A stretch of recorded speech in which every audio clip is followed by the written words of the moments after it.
Ilang barangay sa Davao City nalubog sa baha. Mga sasakyan, tinangay ng rumaragasang tubig. Hindi kami ang source ng any destabilization. Pero bakit umuugong to? Ang gobyerno mismo, nasabi na namin to, ang gobyerno mismo ang nagdi-destabilize ng sarili nila. Grupo ng mga retiradong sundalo itinanggi ang umano'y pagnanais na patalsikin ang kasalukuyang administrasyon. Nakikita natin na talagang may tendency magkawatak-watak o magiging divisive itong issue na ito. At dahil dito, ang naniniwala ang ating Vice Presidente na siya ay nanumpa, na panatiliing mapayapa at matatag ang bansang Pilipinas. Kaya hindi na po niya i-pursue ang proposal for confidential funds. Vice President Sara Duterte wala na umanong balak umapila na ibalik ang confidential funds sa kanilang 2024 budget. The primary driver was the transmission charge. The reason being is that the ancillary service charge of the NGCP for regulating reserves went up from 23 pesos and 17 centavos per kilowatt hour to 91 pesos and 35 pesos per kilowatt hour. Actually, since nung August, tapos pakonti ng pakonti, tapos nung nakaraang buwan, mataas na. 47 hanggang 117 pesos madaragdag sa buwan ng bayarin ng mga customer ng Meralco ngayong buwan.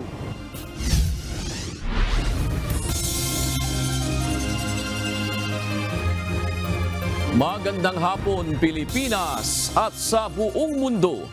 Una sa ating mga balita. Umugong noong weekend ang usapin sa umano'y destabilisasyon sa pamahalaan. Ngunit agad din itong pinabulaanan ng Armed Forces of the Philippines. Samantala, itinanggi ng isang grupo ng mga retiradong sundalo na sila ang nasa likod ng umano'y pagpapatalasik sa kasalukuyang administrasyon. Ito ang balita ni Dante Amento. Kahit kami rito, hindi kami magkakakilalang personal eh. Kahit yung mga PMers dito, nalalaman yung mga pangalan, pero personally, hindi namin kilala ang isa't isa. So mahirap kami mag-plot ng anything against the government. Hindi alam ng grupong September 21 Reform Movement o STORM kung saan ang galing ang sinasabing destabilization plot sa Marcos administration. Ayon sa kasapi nitong si retired Colonel Mar Santiago, wala silang kinalaman sa anumang pagtatangkang patalsikin ang kasalukuyang pamahalaan. Posibleng nadawit lang umano ang kanilang samahan dahil sa isinagawang rally noong Setyembre kasabay ng anibersaryo ng deklarasyon ng martial law sa bansa. Ang STORM ay binubuo ng ilang retiradong miyembro ng Armed Forces of the Philippines o AFP. Ngunit dilinaw nito na isang maayos lang na halalan ang nais nilang mangyari at hindi ang palitan ang Pangulo ng bansa. Well, actually, ang gusto naming ma-recruit yung taong bayan na maging conscious, ma-enlightened, na kailangang pangalagaan natin ang ating mga boto. Lahat naka-open na suportahan na lang natin kung sino nakaupo because this is for the good of the country. Sinabi naman ni dating DICT Secretary at retired Brigadier General Eliseo Rio na maaaring ang mga nasa loob din ng gobyerno ang nagpapalutang ng usaping ito. Sila, Marcos versus Duterte. Sila nagdi-destabilize ng sarili nila. Gusto nila matanggal si Marcos para si Sara. As simple as that.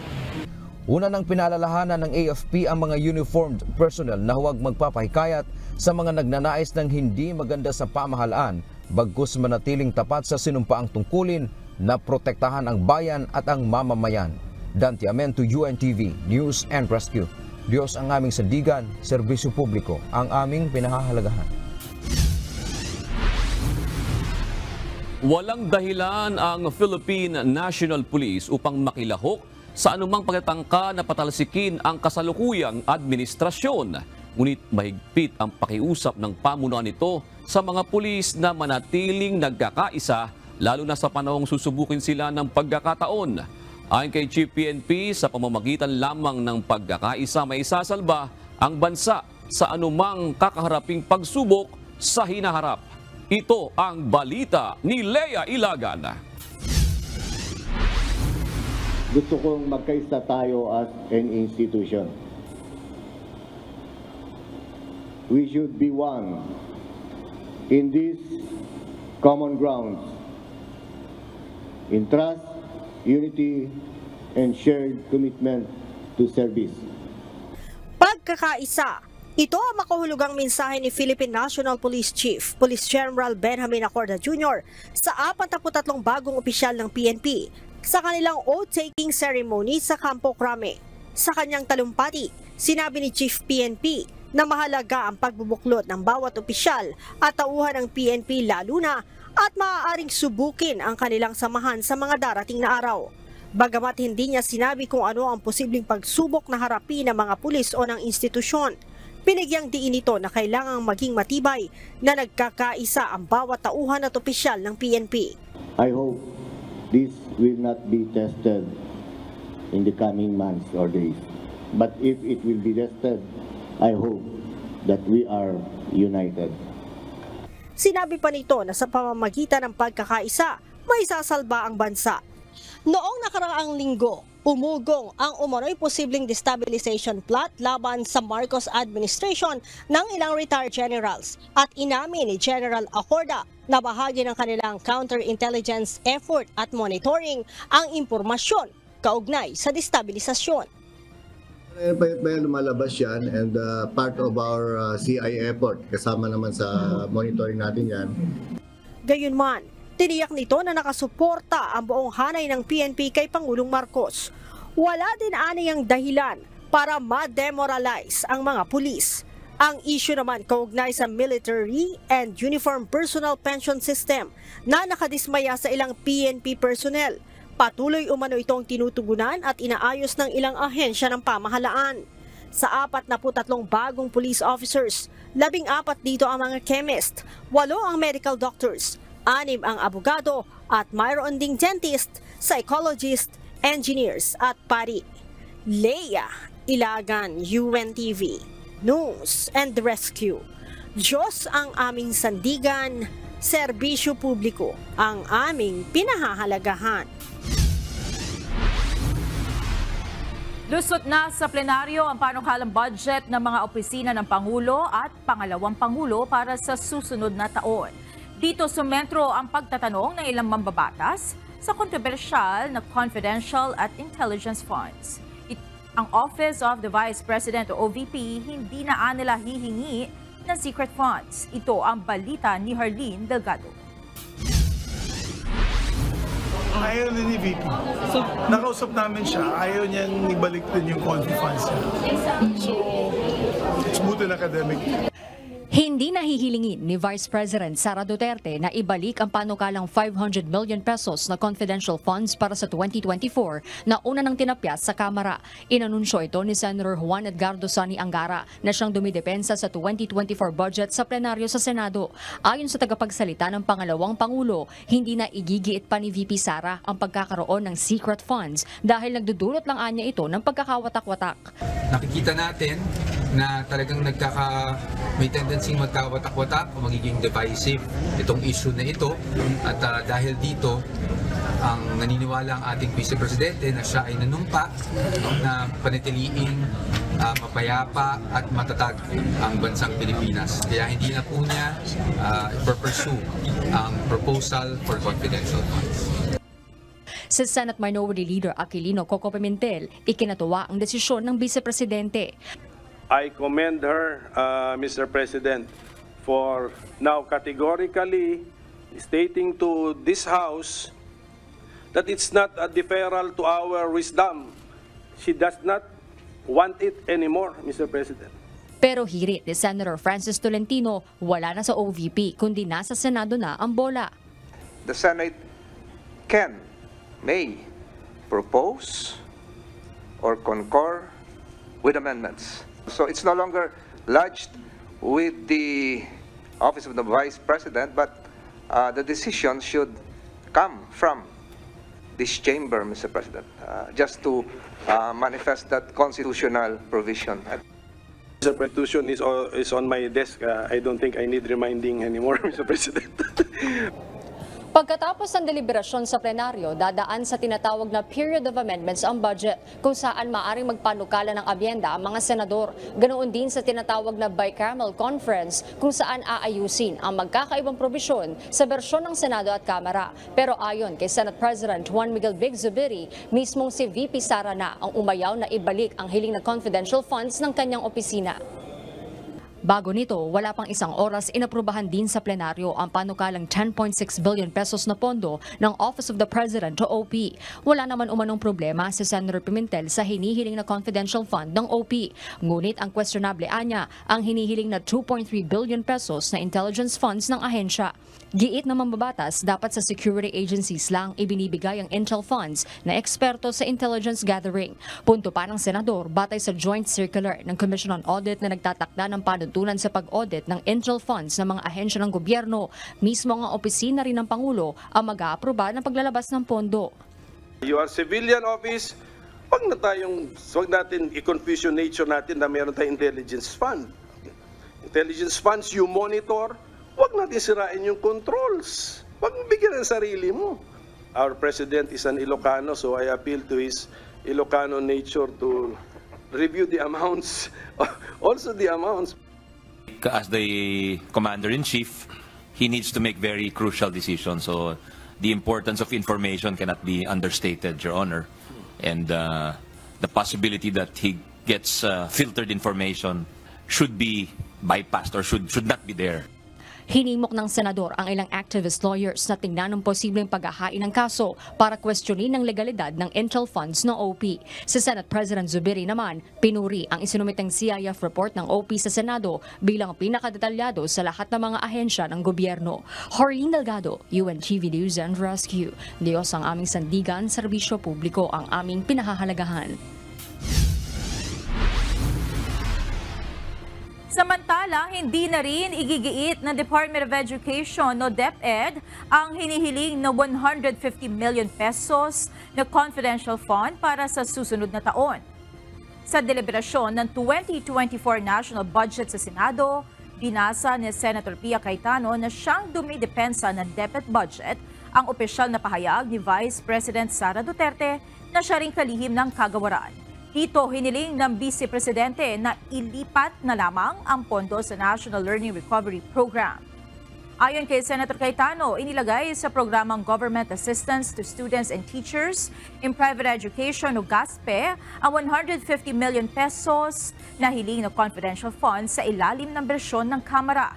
Nasa 718 billion pesos ang panukalang 2024 ng DepEd sa ilalim ng bersyon ng Senate Finance Committee. Mas mataas ito ng 4 na bilyong piso matapos dagdagan sa Senado. DepEd will no longer pursue confidential funds. We humbly request that the funds be realigned to the National Learning Recovery Program because we do not expect good scores for the 2022 PISA results coming out this December. Wala sa hanay na mga nais maisakatuparan sa ngayon ng House of Representatives ang relokasyon ng gusali ng Kamara. Kasunod ito ng inihaing House Resolution number 1390 na bubuo sa isang ad hoc committee upang pag-aralan ang pagtatayo ng bagong building at relokasyon ng Kamara sa Bonifacio Global City sa Taguig. Ito ang balita ni Rosalie Cos. It's not a priority at this time, no? Our priority is to pass all these legislative priority legislative measures. So anything that will hinder that goal, no, we will not implement it.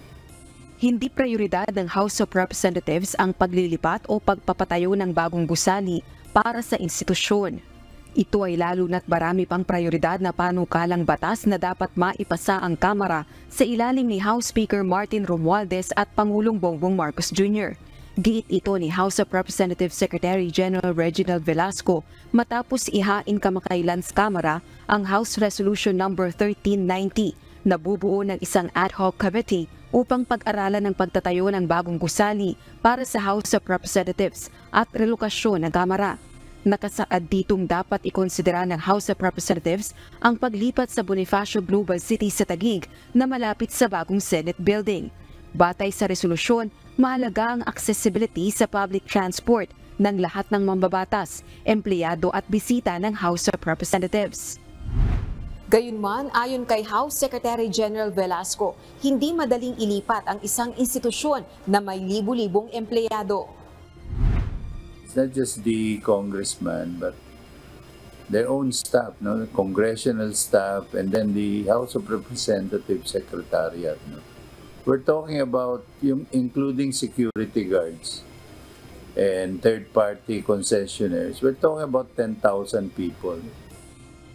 Gayunman, ayon sa House official, maaaring ikonsidera sa hinaharapang issue, lalo na't may mga panukalang batas na nakahaing lilikha ng bagong congressional districts. Ibig sabihin kung maisa sa batas, madadagdagan ang bilang ng mga mambabatas at mga kawani ng Kamara. Rosa Licuz, UNTV News and Rescue. Diyos ang aming sandigan, serbisyo publiko ang aming pinahahalagahan. Kinumpirma ngayon ng Department of Migrant Workers na nasa ligtas ng kalagayan ang 4 na Pinoy seafarers na nadamay sa nangyaring missile strike sa Ukraine. Base sa report ng DMW, sinasabing nadamay sa missile attack ang isang Liberian flagship na nakadaong sa may pantalan sa Odessa, Ukraine. Kabilang sa mga nasugatan sa insidente ang 4 na Pilipinong seafarer na sakay ng barko at isa pang empleyado ng port, habang may isa naman ang naiulat na nasawi. Ayon sa DMW, mabuti na lamang at hindi napuruhan ang barkong sinasakyan ng ating mga kababayan na nagtamo lamang ng mga sugat. Ayon kay DMW Officer in Charge Hans Leo Kakdak, sa ngayon ay nagpapagaling na ang mga ito sa ospital at nasa ligtas ng kalagayan. Nakausap na rin ng DMW ang kanilang manning agency upang maibigay ang kinakailangang tulong ng mga naaksidente nating kababayan. Pinutol ang ugnayan ng ilang bansa sa Israel dahil sa patuloy na giyera nito kontra sa Hamas militants. Samantala, nagpunta sa Rafah border sa Cairo, Egypt, si United Nations Human Rights Chief Volker Turk upang makita ang sitwasyon doon. Ito ang balita ni Rayjon Bolivar. Pumasok na sa ikalawang buwan ang giyera sa pagitan ng Israel at Hamas militants. Dahil dito, pinutol na ng South Africa at Bolivia ang diplomatic relations nito sa Israel. Samantalang ang ibang bansa naman, isa-isang nire-recall ang kanilang mga ambasador at embassy staff mula sa bansa. Patuloy pa rin ang nararamdamang pagkagalit ng publiko sa Israel at ang maraming panawagan ng ceasefire upang mapalaya ang mga sibilyan sa Palestinian enclave. Sa ngayon, may higit 10,000 Palestinians na ang nasawi ayon sa Gazan Health Authorities at libo-libo rin ang sugatan. Samantalang sa Israel naman, nasa 1,400 ang nasawi mula nang lumusob ang Hamas militants sa bansa noong October 7. This is the gateway to a hellish nightmare. Personal na nagtungo sa United Nations Human Rights Chief Volker Turk sa Rafah crossing kahapon. Dito nakita niya mula sa labas ang kalunos-lunos na sitwasyon sa war-stricken enclave. I cannot even fathom to think what people are going through on the other side. And then I see in front of me the lifeline that would bring relief and humanitarian assistance, which until now has not been enough. Woefully inadequate. It is the most urgent plea to get humanitarian assistance into Gaza and to make sure that an urgent solution is found to silence the guns and to come to senses about what is happening on the other side. Kaya naman nananawagan ng UNHRC chief upang makapag-abot ng tulong sa mga Palestinians. Matapos magpunta sa Rafah border crossing, magtutungo naman si Turk sa Amman, Jordan upang makipag-usap sa mga government officials at civil society ukol sa human rights violations na nangyayari ngayon sa Gaza. Rayjon Bolivar, UNTV News and Rescue. Diyos ang aming sandigan, serbisyo publiko ang aming pinahahalagahan. Iniulat ngayon ng Department of Foreign Affairs na 35 lamang mula sa 40 mga Pilipinong lumabas ng Gaza ang uuwi ng Pilipinas bukas. Base sa report ng DFA, 3 sa kanila ang piniling manatili sa Egypt. Ito ay isang nanay at ang kanyang 2 anak dahil sa kanilang Egyptian na tatay. Habang ang isa naman sa mga ito ay 38 weeks ng buntis na hindi pa kayang bumiyahe. Gayon din ang kanyang kamag-anak na mas piniling manatili muna doon upang bantayan ito. Ayon sa DFA, inaasahang darating bukas ng hapon sa Pilipinas ang unang batch ng mga Pilipinong repatriates mula sa Gaza. Kasama rin sa darating ang isang Palestinian na asawa ng isang Pinoy.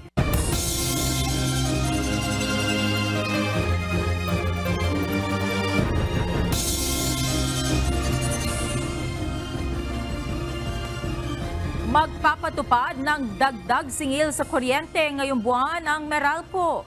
Bunso nito ng pagtaas ng presyo ng generation at transmission charge na kasama sa binabayaran ng mga consumer. Ito ang balita ni JP Nunez. Actually, since nung August, tapos pakonti ng pakonti. Tapos nung nakaraang buwan, mataas na. Mataas na siguro, tumaas na mga 3 to 500. Kumpleto sa mga dekuryenteng appliances si Maylin Pendon mula sa Quezon City. Mula sa TV, electric fan, rice cooker, washing machine, refrigerator, plancha at maging ng aircon. Ayon kay Maylin, mula pa noong Agosto ay malaki na ang binabayaran niyang bill sa kuryente.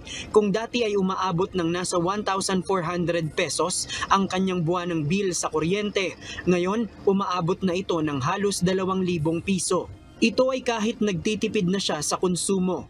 Ayon kay Maylin, kapag tumataas ang bill ng kuryente, nag-a-adjust din sila ng budget sa pagkain para lamang pagkasyahin ang kita niya mula sa spa at sahod ng asawang pulis. Dati nag-rice cooker kami. Hindi na kami nag-rice cooker. Ayun lang ang binawasan ko at saka yung heater, yung sa electric kettle. Sa kalan na kami nag-init ng tubig. Yun ang binawas ko lang. Tapos yung oven, yun lang.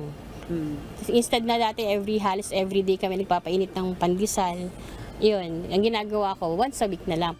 At ngayong Nobyembre, kakailanganin na naman ni Maylin na maghigpit ng sinturon sa budget dahil tataas na naman ang singil sa kuryente. Sa anunsyo ng Meralco kanina, tataas ng 23 centavos per kilowatt hour ang singil sa kuryente ngayong buwan. Nangangahulugan ito ng dagdag na 47 pesos sa electric bill para sa mga kumukonsumo ng 200 kilowatt hour sa isang buwan. 70 pesos kung 300 kilowatt hour, 94 pesos kung 400 kilowatt hour at dagdag na 117 pesos kung umaabot ng 500 kilowatt hour ang konsumo. Ayon sa Meralco, ang pagtaas ng singil sa kuryente ngayong buwan ay bunsod ng pagtaas ng presyo ng transmission at generation charge. The primary driver was the transmission charge. The reason being is that the ancillary service charge of the NGCP for regulating reserves went up from 23 pesos and 17 centavos per kilowatt hour to 91 pesos and 35 pesos per kilowatt hour. Cost of regulating reserves accounted for around 76.5% of the total ancillary charges. Paliwanag ng Meralco, mahalaga ang ancillary charge upang masiguro ang backup na supply ng kuryente sakaling may biglaang bumigay na planta. Yung electric service, parang dalawang characteristics niya. Yung isa, gagamitin mo yung kuryente. Pero nandyan din yung ready yung kuryente to be provided when you need it, so anytime. So pag yung anytime nature ng service na yon, kailangan may reserva yung grid para pag biglang kinailangan mo or biglang isang power plant mawala, may papalit. Muli namang nanawagan sa publiko ang power distributor na magtipid ng kuryente.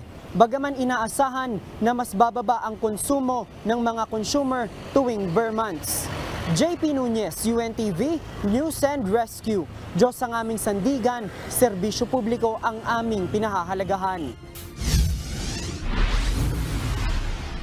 Inanunsyo ng Maynilad Water Services na magbibigay sila ng mas mataas na discount sa bill ng mga qualified low-income at low-consuming residential customers.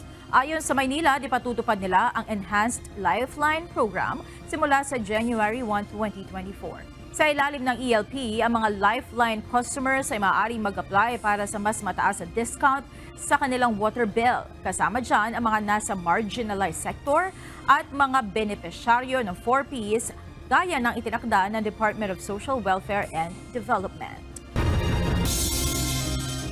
Sa gitna ng usapin sa pagtaas ng presyo ng bilihin at ng supply ng bigas sa bansa, isinusulong ngayon ng Philippine Rice Research Institute o PhilRice ang pagtitipid sa kanin.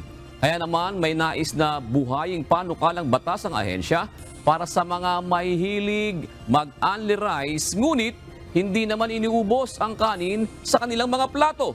Ito ang balita ni Nel Maribuhok. We'll try to revive that and to have another Senate bill siguro para sa yung half cup of rice. Kasi ang lagi din nilang sinasabi, mas maganda kung national yung law. 2 kutsarang kanin kada araw ang nasasayang ng bawat taong kumakain. Aabot ito ng 384,000 metric tons ng bigas na maaaring maipakain sa nasa 2.5 milyong Pilipino. At kung bibigyan ng katumbas na halaga ay aabot ng 7 bilyong piso kada taon. Para maiwasan ang rice wastage, planong buhayin ng Philippine Rice Research Institute o PhilRice ang half-cup rice bill. Ang panukalang ito ay inihain ni Pangulong Ferdinand Marcos Jr. noong siya ay senador pa lamang. Sa ilalim ng panukala, papatawan ng multa ang mga restaurant, hotels o mga karinderya na hindi papayag na maghain ng mababa sa 1 cup rice. Ayon kay PhilRice Deputy Executive Director Karen Eloisa Baroga, layo ng hakbang na ito na maiwasan ng pagsasayang ng pagkain, lalo na ng mga tinatawag na takaw mata sa pagkain, kung saan kumukuha ng maraming pagkain ngunit hindi naman inuubos. Create greater awareness about the need to avoid wastage on rice and only get what you want. Ayon sa PhilRice, dapat din maisulong ang pagpapataw ng multa sa mga customer na nag-a-only rice ngunit hindi naman nauubos ang kanin sa kanilang mga plato. Sana yung mga only rice, ganun, mag-sanction talaga sila kapag hindi naubos. Kasi yun naman din yung sinasabi nila kapag hindi mo naubos yung kinuha mo, may fine. Para naman kay Kier na may-ari ng karinderya, matagal na siyang nagbebenta ng kalahating tasa ng kanin. Okay po mag-serve ng half rice kasi minsan yung ibang tao sinasayang na yung pagkain, tsaka yung iba nga yung isang rice lang hindi na mauubos. Ang customer naman na si Michael ayaw rin na nagsasayang ng kanin kaya dun siya madalas kumain sa nag-o-offer ng half rice. Pag half rice po kasi, minsan nakakatipid po kami na buyer at the same time po kami as customer hindi po masasayang yung mga pagkain na isi-serve po. Kasi minsan pag 2 rice, sumusobra po pag kumakain kami. Ngayong buwan, inilunsad ng PhilRice ang 2023 National Rice Awareness Month na layong bigyan ng kamalayan ang publiko ukol sa pagnanais ng pamahalaan na maabot ang rice self-sufficiency at masolusyonan ang problema sa malnutrisyon at kahirapan. Nel Maribuhok, UNTV News and Rescue, Diyos ang aming sandigan, serbisyo publiko ang aming pinahalagahan. 8 barangay sa Davao City ang nalubog sa baha kasunod ng malakas na buhos ng ulan kagabi. Ang ilang mga sasakyan tinangay pa ng rumaragasang tubig. Sinuspindi naman ng lokal na pamahalaan ang pasok sa mga apektadong lugar. Ito ang balita ni Lucilio Ren.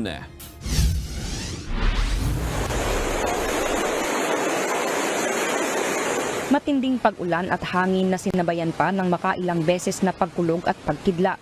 Ito ang mga eksena sa Davao City nitong Miyerkules ng gabi, November 8. Dahil sa lakas ng ulan na umabot hanggang madaling araw, mabilis na tumaas ang tubig na nagpabaha sa mga kalsada at maraming kabahayan sa lungsod. Sa Barangay Balyok, Talomo, nakunan pa ng video ang tila nangangalit na rumaragas ang tubig baha sa isang residential area. Sa post ng isang netizen sa Barangay Bago Galera, makikita ang pagtangay ng baha sa ilang mga sasakyan. Ang ilang residente sa Bago Aplaya nagpasaklolo na dahil hirap na silang makalabas ng kanilang mga bahay punsod ng hindi inaasahang pagtaas ng tubig na umabot hanggang lagpas tao.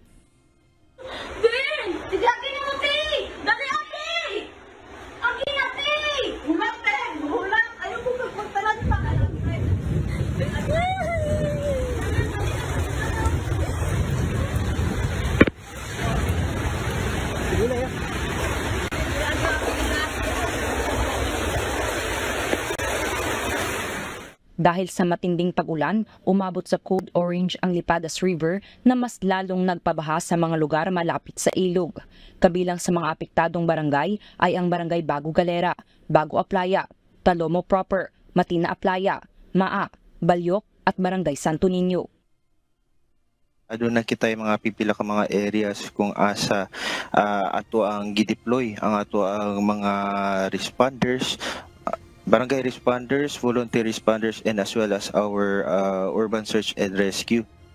Kinabukasan, tumambad sa mga apektadong residente ang makapal na putik at nagkalat na mga sanga at basura. Pero may ilang lugar din na hanggang kinabukasan ay baha pa rin. Tumambad din ang mga nagkarambolang mga sasakyan na natangay ng tubig. Dahil sa pinsala ng baha, sinuspende ang klase ngayong araw sa mga apektadong barangay. Most of the areas or barangays na naapektuhan, Sir Yahoo, ni subside ng tubig. Actually, ongoing na po ng atong assessment sa atong Ardana team sa mga naapektuhan na barangay karong adlaw lamang, and continuous ang pag-coordinate ni and hopefully karong hapon makapagawas mi og official na data sa panghitabo kagabi. Ayon sa Davao City Disaster Risk Reduction and Management Office o CDRRMO, ilalabas nila ngayong araw ang opisyal na datos ng mga napinsala at kung mayroong casualty sa mga nangyaring pagbaha. Pero hanggang ngayon, wala pa namang naiulat na nasaktan o nasawi. Patuloy ding pinag-iingat ang mga residente, lalo't inaasahan pa rin ang light to moderate na mga pag-ulan sa lungsod dahil sa easterlies at localized thunderstorms. Lucilio Ren, UNTV News and Rescue. Diyos ang aming sandigan, serbisyo publiko ang aming pinahahalagahan.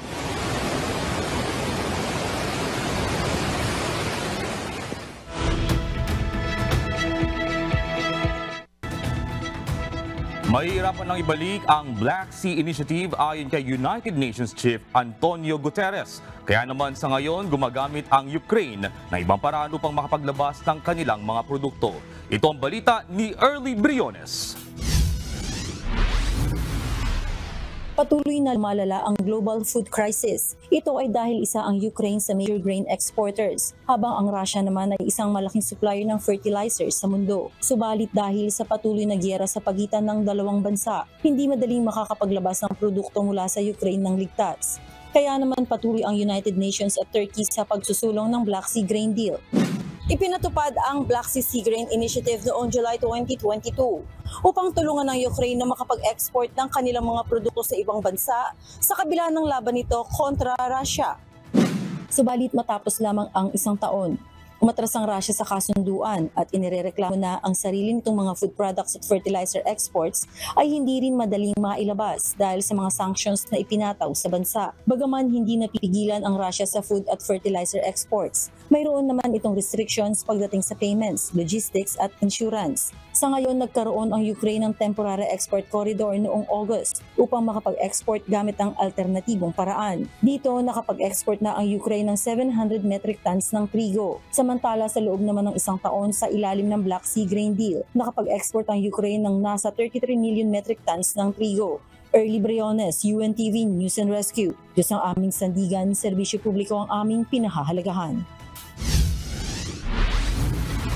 Natapos na ang pag-uwelga ng SAG-AFTRA ang US Actors Union matapos ang ilang buwan.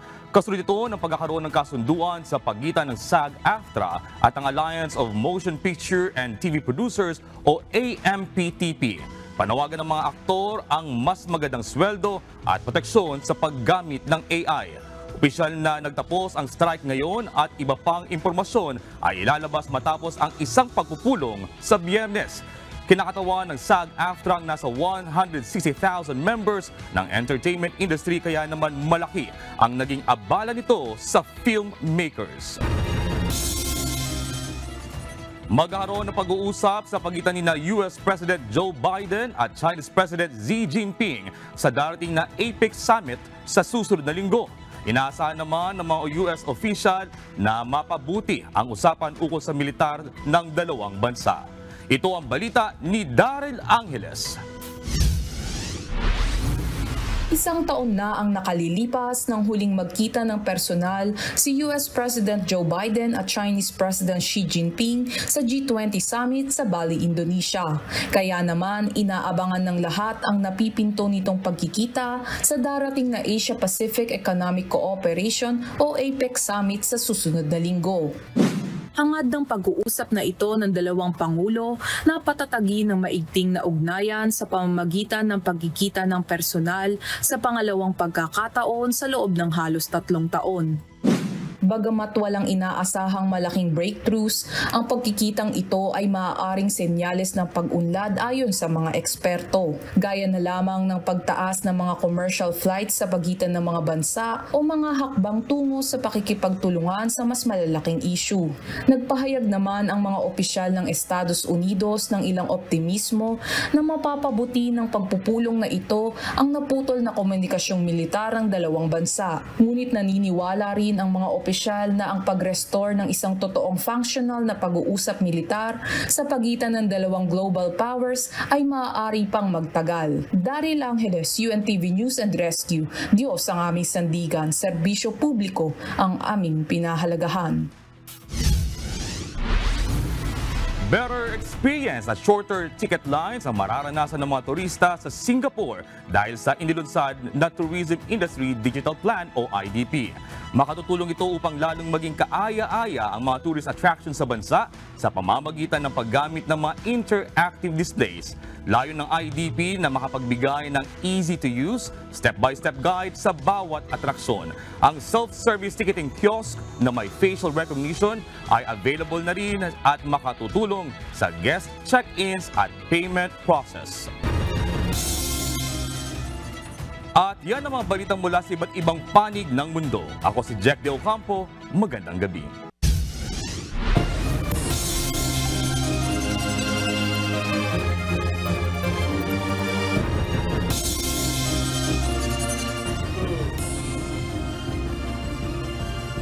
Sinampahan na ng mga kasong murder at theft ng Philippine National Police ang isang hindi pinangalan ng sospek at 2 kasama nito sa pagpatay sa radio broadcaster na si Juan Humalon alias Johnny Walker sa Misamis Occidental.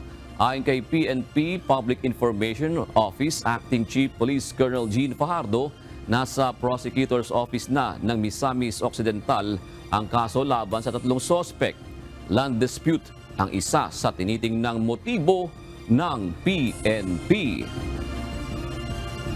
Kasama po yan, ma'am, sa iniimbestigahan po dahil I understand po yung mismong kinatitirikan po ng bahay po ng ating biktima na nandun din po yung kanyang, doon din niya sinasagawa yung kanyang program sa sarili po niyang station, ay nagkaroon po ng litigation yan at nagkaroon po ng kaso yan. Isa po yan sa tinitingnan natin, although we are not discounting other angles po regarding dito po sa kaso na ito. Samantala, nakapag-abot na ng tulong pinansyal ang Department of Social Welfare and Development sa pamilyang Humalon. Ayon kay DSWD spokesperson Assistant Secretary Romel Lopez, nagbigay din sila ng educational assistance para sa 2 anak ng radio broadcaster. Ito po ay 20,000 pesos na financial aid maaaring magagamit sa kanyang burial at funeral assistance. At nagpaabot din po tayo ng initial na educational assistance para po sa mga naulila ni Mr. Humalon. 2 bata po ito na maaaring makatanggap ng initially 5,000 pesos. And then maaari din po yung inclusion ng kanilang pamilya doon sa Sustainable Livelihood Program. Sisikapin ng administrasyon ni Pangulong Ferdinand Marcos Jr. na magtutuloy-tuloy ang paglago ng ekonomiya ng Pilipinas sa ilalim ng kanyang termino. Ito ang tiniyak ni National Economic Development Authority o NEDA Secretary Arsenio Balisacan kasunod ng naitalagang paglago ng gross domestic product ng bansa sa ikatlong quarter ngayong taon. Kumpiyansa si Secretary Balisacan na on track ang Pilipinas sa pag-abot ng economic at social transformation targets sa ilalim ng Philippine Development Plan para sa taong 2023 hanggang 2028. Base sa latest report ng Philippine Statistics Authority, tumaas sa 5.9% ang naitalang GDP ng bansa ngayong third quarter ng taon. Mas mataas ito kumpara sa 4.3% na paglago noong second quarter. Gayunman, mas mabagal pa rin ito sa 7.7% na growth rate ng GDP ng bansa na naitala sa kaparehong quarter noong 2022.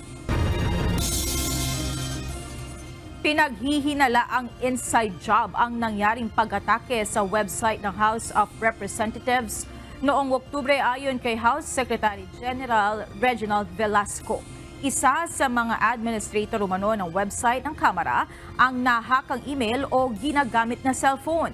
Bunsod nito, na-deface ang website ng Kamara subalit wala namang nakuhang sensitive data. Bilang bahagi naman ng paghihigpit sa seguridad, nagpatupad na ng computer shutdown policy sa mga kawani ng Kamara pagkatapos ng office hours at tuwing weekends. Samantala, bumuo na ng Cybersecurity Committee ang House of Representatives upang palakasin ang depensa nito laban sa cybersecurity threats. Pinangungunahan ng komite ni House Secretary General Reginald Velasco. One of the suspicions was an inside job, no? In other words, yun nga, nahack yung email or cellphone ng one of the administrators.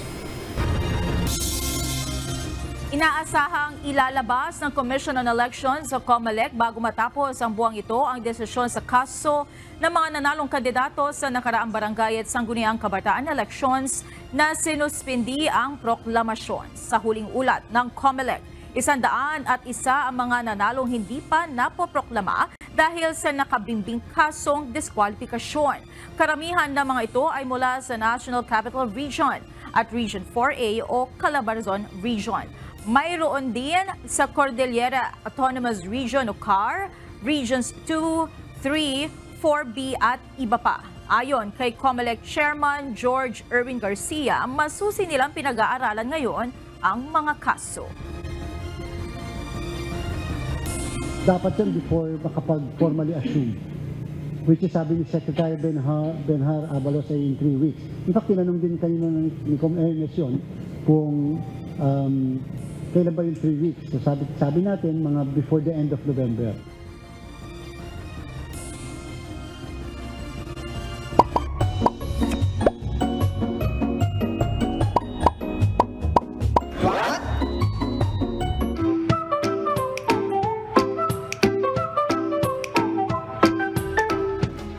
Nagkaalaman po, naranasan nyo na ba na magkaroon ng sunburn? Masakit po, di ba? Pero alam ba ninyo na para po yan sa ikabubuti natin? Ayon po sa mga dermatologists, ang sakit na nararamdaman natin tuwing tayo ay nasa sunburn ay dahil po sa ating mga skin cells. Pinapatay ng skin cells ang kanilang mga sarili. At ito ang nararamdaman natin na sakit. Pero bakit kailangan patayin ng skin cells ang sarili nila kapag may sunburn? Ang dahilan ay para maiwasan po ang pag-develop ng cancer cells.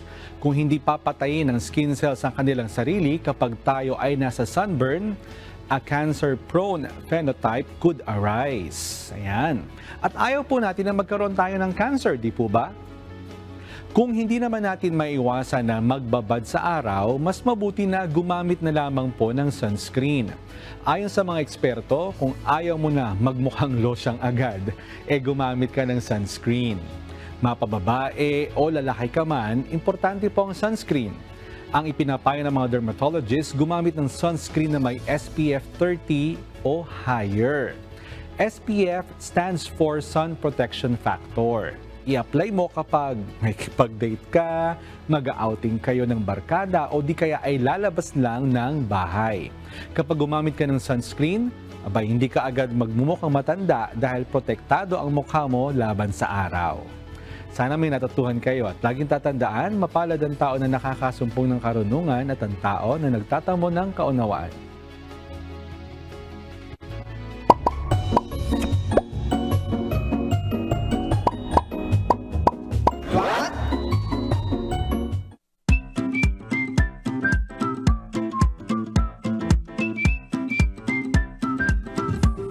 Ito na po yung mga issue na kinomentaryuhan ng ating mga kausiserong Pinoy.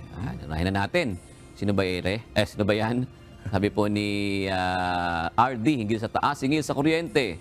Inihanda na ng Meralco ang pang 13-month pay sa mga empleyado nila. Naisip niyo po yun. Hindi ko naisip yun eh. Natawa rin ako nun. Mga Pinoy talaga pagdating sa ganyan, napaka-witty. Dinadaan na lang siguro sa tawa ng mga Pilipino. Pero ang hirap naman tumawa kasi talaga. Ramdam na ramdam mo. Kahit anong tipid nga naman, ang hirap. Sabi naman ni Mario Macabulos, parehas na issue po. Eto na nga, sobra-sobra na ang ginagawa namin pagtitipid sa kuryente. Sana Meralco din ang magtipid sa pagtaas ng singil sa kuryente. Oo nga naman. Ito naman, tungkol sa magtitipid daw tayo sa kuryente. Sa inyo ba, sa UK, kumusta ang ang utilities? Ang mahal! Ang mahal. Ang mahal. Actually, mahal lang. Kasi dito, kuryente, tubig lang pinagagastusan natin.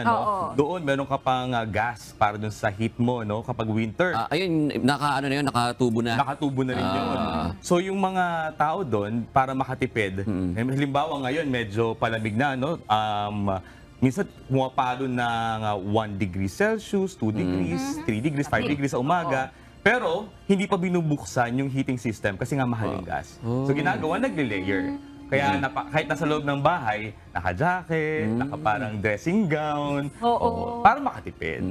Baliktad naman sa Pilipinas. Ito mainit, aircon, kailangan. Ito, patungkol naman sa half-cup rice. Sabi niya ito sabi ni Yvette, hindi naman talaga tama na magtira ng kanin sa pinggan dahil madami ang nagugutom. Pero bakit yung kumakain ang pinagtutuunan ng pansin? Bakit hindi nyo patawan ng parusa ang mga smugglers or hoarders? Yan. May punto naman. Pero maganda lahat magkaisa, magtulong-tulong. Kasi naalala ko naman dati, sabi ng aking lolo, sa lola, dapat bawat butil ng bigas, kakainin mo. Kasi ilang buwan pinaghihirapan ng mga magasaka yung bawat butil ng bigas. May nag-comment nga doon sabi nila yung butil ng ginto daw yan, sabi ng kanyang tatay. Oo naman, napaka... Pinag-comment doon, meron. At saka alam mo, nalulungkot din ako doon sa mga, yung mga buffet. Oo, diba? Parang, kasi, ang alam ko please correct me if I'm wrong, yung mga hindi nauubos na niluto doon, tinatapon yung bawal iuwi yun bawal iuwi na empleyado, tinatapon nila. So hindi ko alam paano magagawa ng paraan. Yung iba kasing restaurant, mahigpit, hindi nila ipinauuwi sa empleyado yung mga pilferage ang kaso mo. Parang gano'n ang mangyayari. Kasi ang iniisip yata ng owners, baka kasi tinatago, hindi ilabas kung papayagan yung mga empleyadong iuwi yung mga tira. Pero hindi maiwasan yan. Ang dami-daming buffet sa Pilipinas, hindi nga lang bigas, ilan yung mga pagkain na natatapon. Actually, hindi sa Pilipinas problema yung food waste sa buong mundo. Sa ibang bansa, masyadong maaga yung expiration date na sinasabi. Isa magkataka yung ang tawag ito yung pink salt, yung Himalayan salt. Di ba, milyong taon bago siya mabuo, pero may expiration date. Ganun? At yung iba, kapag halimbawa kung expired na sa tingin nila, tinatapon na. It's already food waste. Hindi lang yan, gulay, puros. Kaya may mga kababayan tayo sa ibang bansa, tinatawag nila mga dump divers, sabi nila. Yes! Correct. Sa usually sa mga developed countries, yung medyo yung kasi sa atin sa Pilipinas, iba, kung wala, yung saging, pag may mga itim-itim na sa balat lang, okay pa yun. Okay. Pero Ngayon nga sa maganda ibang yung bansa, may itim-itim. Diba, mas matamis nga yun At saka yun, ibig sabihin, pagka nabubulok siya, organic yun. Wala masyadong pesticides. Pero diba sa ibang developed, I'm not sure sa UK, pero yun ang napapanood ko Even in the UK. Even binablog nila. May mga nagbablog din doon sa mga ganong Kaya mga iba, pinupulot nila. Kasi sayang naman, minsan, yung broccoli, napakamahal ng broccoli sa Pilipinas, may kita buong-buo pa. Walang bulok. Pero nakikomo, pas na siya na expiration date niya, hindi natapon na. Sayang. Meron pa nga nag-comment, di ba? Pati daw yung naalala daw yung kanyang ama, ibig sabihin tatay niya. Pati daw mumu, pinapadampot. Dahil sa sobrang pagpapahalaga sa bigas. Ayan. Sino pa to? Sino na to? Sino ba to? Ako ba yan? Ako pala. Sabi ni Sonito Vargas Channel, wala kasi pangalan. Ang mga tao na nagsasayang o nagtatapon ng tirang kanin, sila yung mga hindi nakaranas kung gaano kahirap ang mag-produce ang mga magsasaka ng palay. Pinanggagalingan ng kanin. Pinanggagalingan ng kanin. 3 months kasi yan bago talaga maging bigas. Yung father ko kasi ngayon nagpa-farm So, nakita namin kung gaano kahirap. Minsan lugi. Lugi sila kapag masyadong mababa yung bili ng sa merkado ng bigas mismo, yung pinaka-raw ng bigas mismo. Kasi di ba, after sa farmers, meron pang bibili niya ng mga middleman bago dalhin sa market mismo sa natin nabibili yung mga bigas. Minsan, kapag masyadong maraming imports, ang baba naman yung bili sa kanila, which is sobrang lugi ang mga farmers. Dito kasi may bandang Visayas, kung di ako nagamit Negros, parang ganon. Alam mo yung palay, yung taniman ng palay, sa sobrang lugi ng mga ibang magsasaka, pechay na lang tinatanim. Mas kumikita sila sa pechay, 1,000,000. Sibuyas. 1,000,000. Sibuyas, di ba? Oo. Ayan, ang problema dyan. Actually, hindi lang yan Pati yung sa kamatis, makikita natin yung mga ibang balita before, yung mga farmers natin na hindi na di-deliver ng maagang kamatis sa Metro Manila, tinatapon nila somewhere na lang kasi nga mabubulok na. Kulang tayo sa yung pagpa-process ng mga hindi kayang pangalan nito, hindi kayang madala sa merkado. Sayang. Proper utilization ng ating resources. Ito pa, sabi po ni Lorenza Molina, sabi niya, ang tira namin, inuuwi namin para kay Doggy. Pwede naman. Kasya masaya. Minsan nga pwede mo pang isang naging mga kanin na natira, di ba?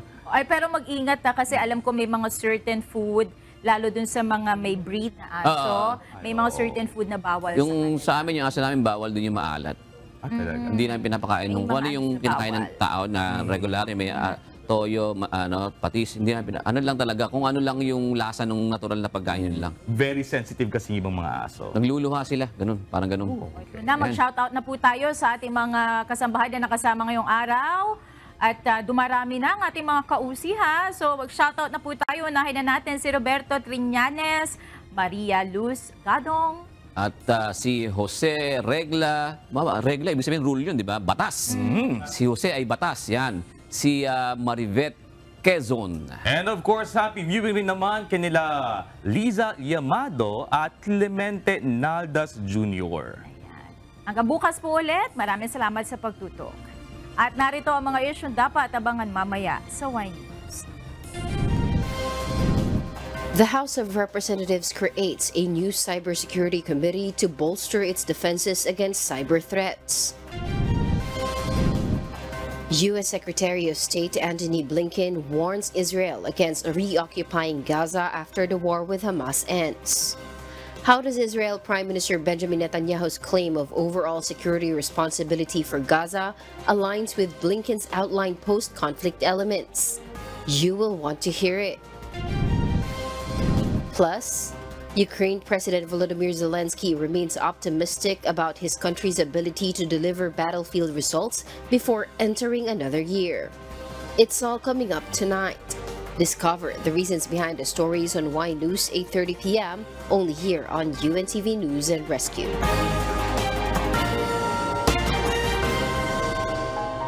Narito ang salita ng Diyos na ating sandigan mula sa aklat ng awit 101, 5 hanggang 6 na nagsasabi, ang sumisirang puri na lihim sa kanyang kapwa ay aking ibubuwal. Siya na may mapagmataas na tingin at may palalong puso ay hindi ko titiisin. Ang mga mata ko'y itititig ko sa mga tapat sa lupain upang sila'y makatahan na kasama ko. Siya na lumalakad sa sakdal na daan, siya'y mangangasiwa sa akin.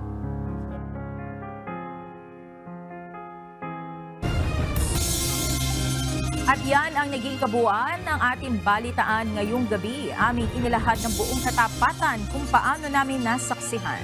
Kayo'y makapagtitiwala ng aming nakita at narinig ang aming ibinabalita. at dito po sa UNTV.